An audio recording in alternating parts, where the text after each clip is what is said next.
Nomad Internet claims to be the nation's largest wireless internet service provider, promising the ultimate mobile internet solution. But emerging in recent days is only a trail of frustrated customers and disillusioned influencers.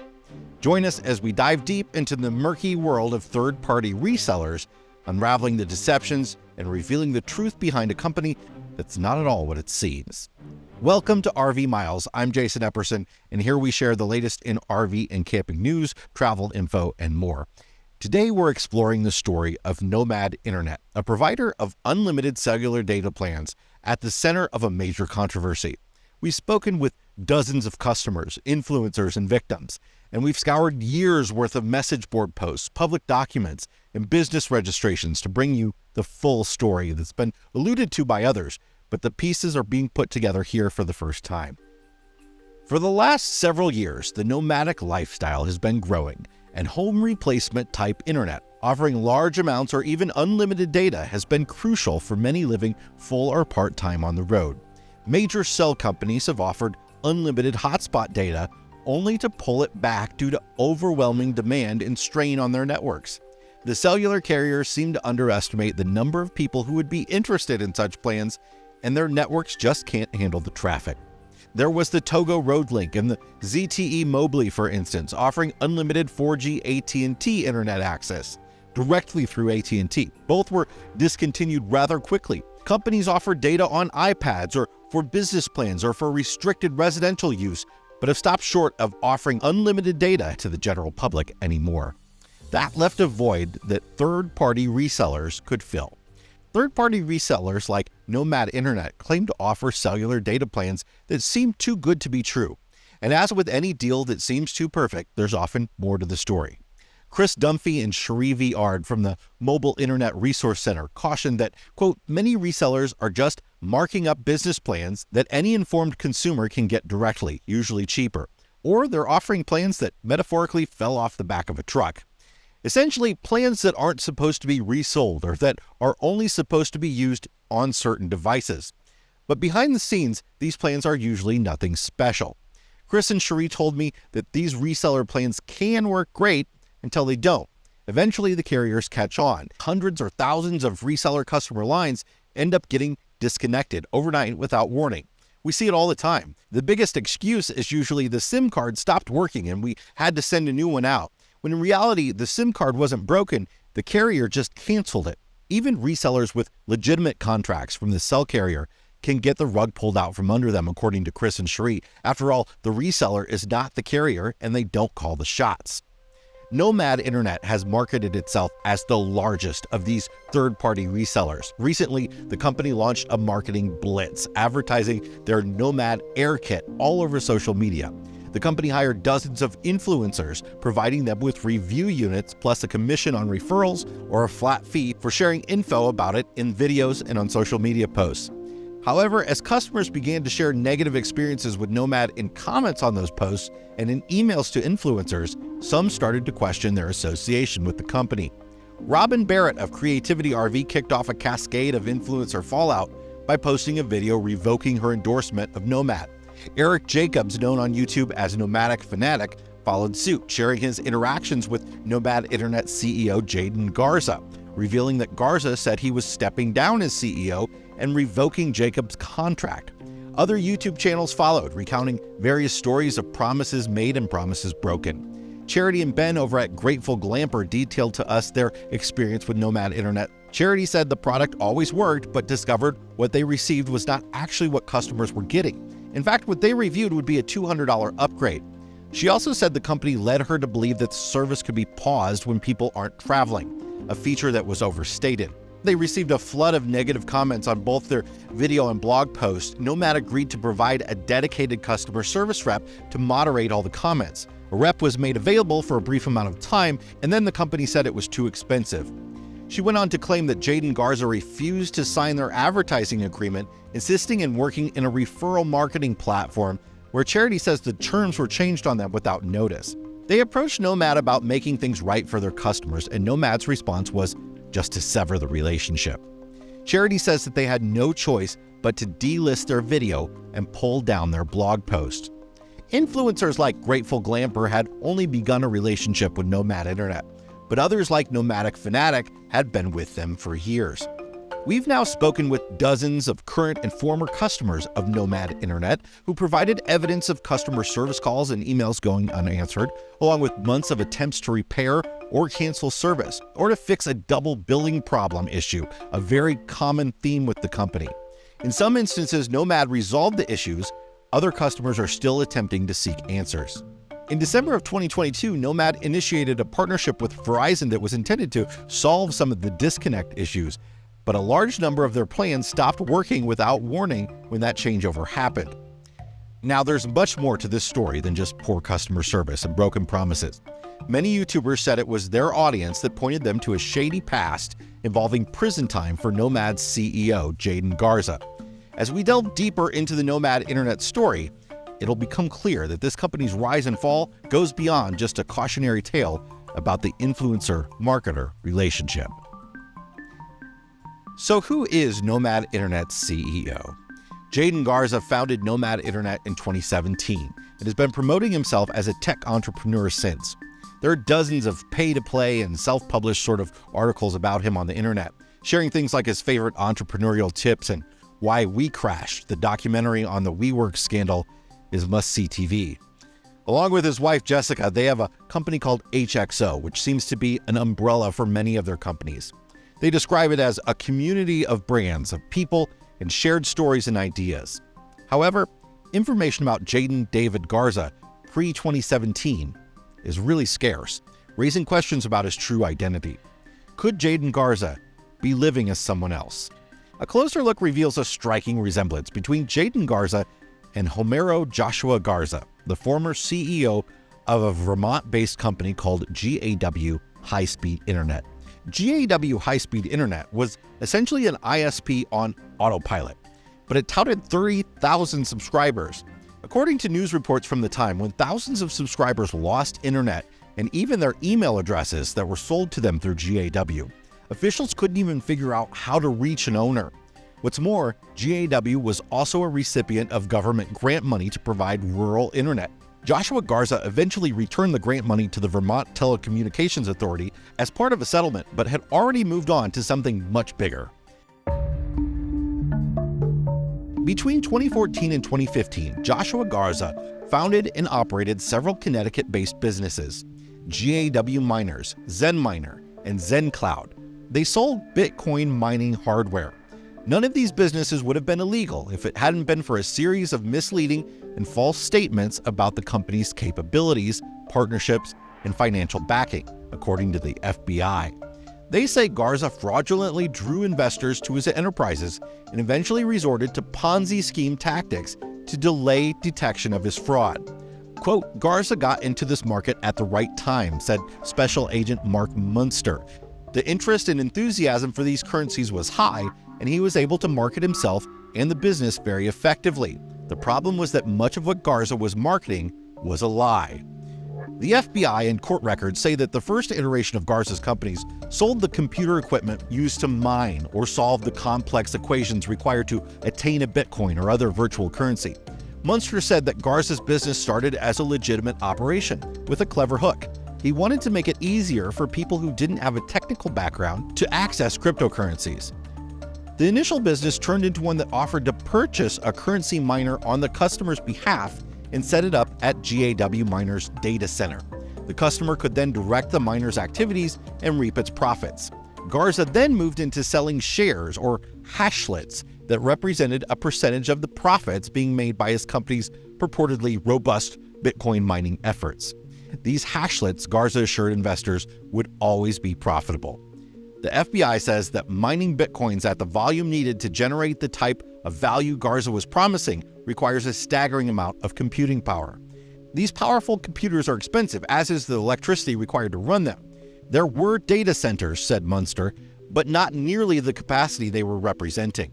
Without the actual infrastructure to support the shares he was selling, returns fell far short of what he was promising investors, and Garza began using new investments in the company to pay returns to others.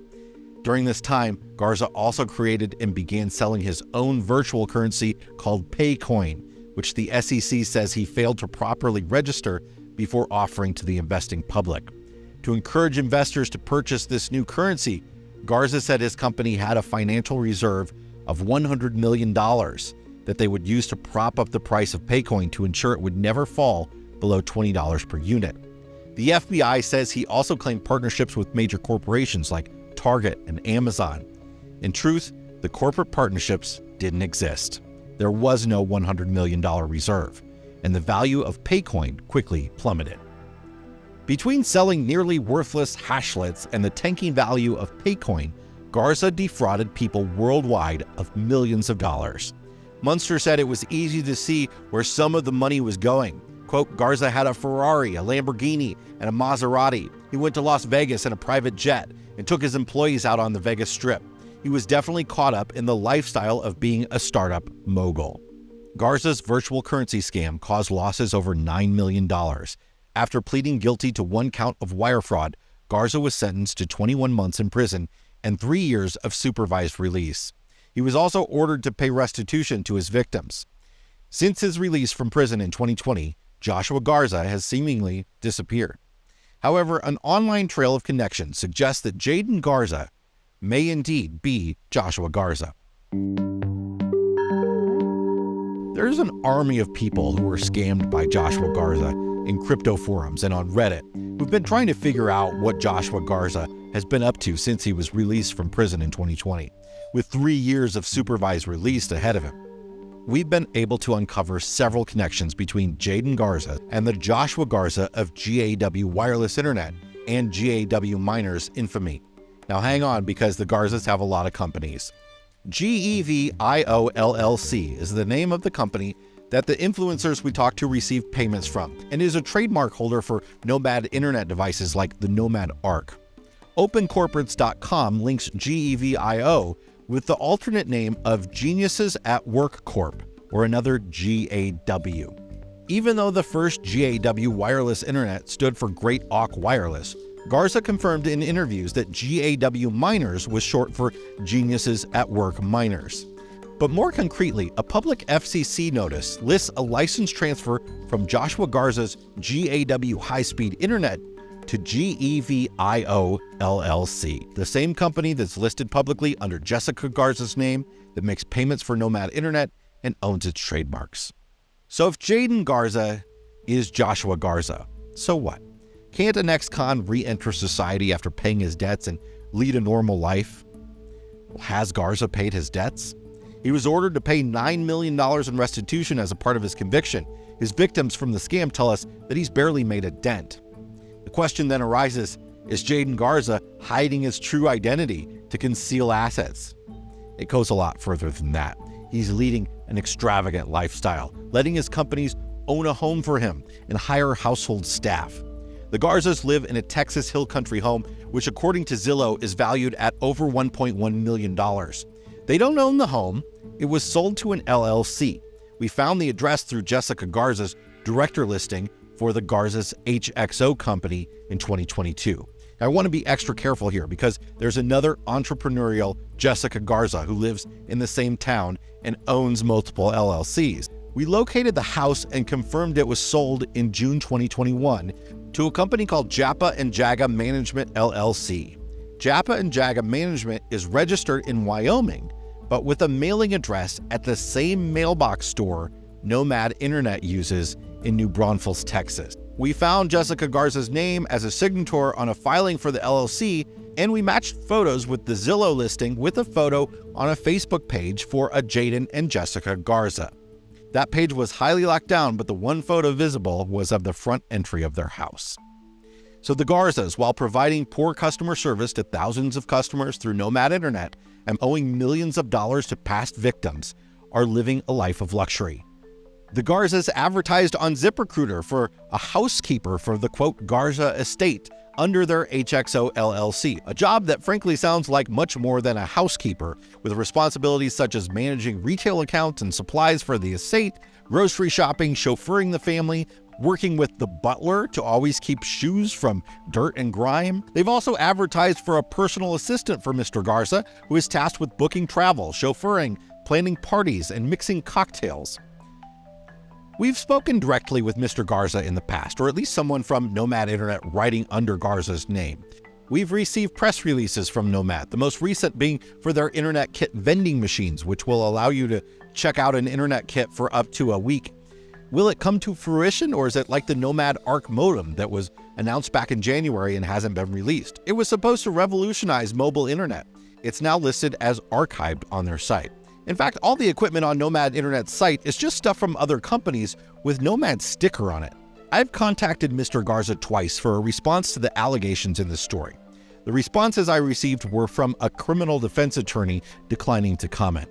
Shortly after that exchange, the team page was taken down from the company's website. The Garza's joint Facebook account with the photo of their home's entryway was immediately deleted. The content creators I spoke to for this story were all angry that they and their audience had been taken advantage of. Most had only recently begun working with Nomad Internet and either just accepted the equipment and shared that it worked well for them, or they had heard about past issues with the company and were sold a bill of goods about how they'd changed, using the claim that they're becoming the largest wireless service provider in the US and official partners with Verizon to drive home the point. Still, most creators made a mistake and they realize it. It's not enough to try a company's product and tell your audience it works, or worse, assert that it's the best option available. Nomad Internet is not special. It's just one in a line of many third-party resellers. We've made mistakes in the past as well, so I don't want to sound above anyone in this situation. It absolutely could have been us deleting a video and making mea culpas. But the main reason we've never worked with Nomad Internet wasn't even because of the customer service issues, which we didn't really know much about yet. It was because their upfront fees were exorbitant. We've worked with a third-party provider in the past called Travel Data, which worked well for us. We recommended them because the upfront fee was relatively low, and most importantly, it included the router. With Nomad, the upfront fees are high, and to cancel your account, you have to send the router back after navigating an extensive online process to figure out how to do it in the first place, if you can get a hold of anyone at all. Content creators or influencers, myself included, need to realize that we're part of the research. We're part of the due diligence people are trying to complete when making buying decisions. We're not here to say, do your own research. We are the research, and maintaining trust with our audiences will only become more critical as AI content creation becomes more prevalent. Some creators did not handle this situation well. That is absolutely true. Most wish they handled it differently, but most were also duped by a con man and thought they were legitimately sharing their honest experiences with a product. There is no magic bullet mobile internet option out there. They all have issues.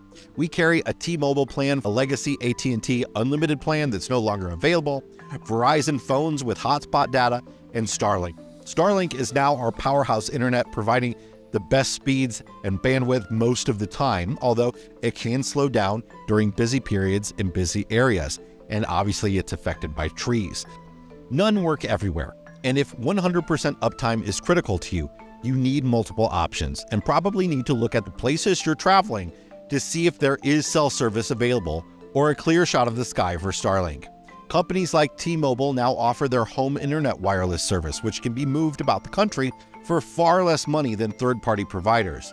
There are many options out there, and you can find a wealth of information from experts like the folks at the Mobile Internet Resource Center, who I'd like to thank for helping me with that portion of this story. I also want to thank Jamie Schumacher for her research help. You can find her new podcast, Letters from the Road, on any podcast app. Thanks so much for being here. If you have a story about Nomad Internet or any other internet company you'd like to share, we hope you'll leave a comment, or you can email me anonymously at editor@rvmiles.com. If you find value in stories like this, consider subscribing to the channel and giving us a listen on the RV Miles podcast. Thanks so much again, and we'll see you next time.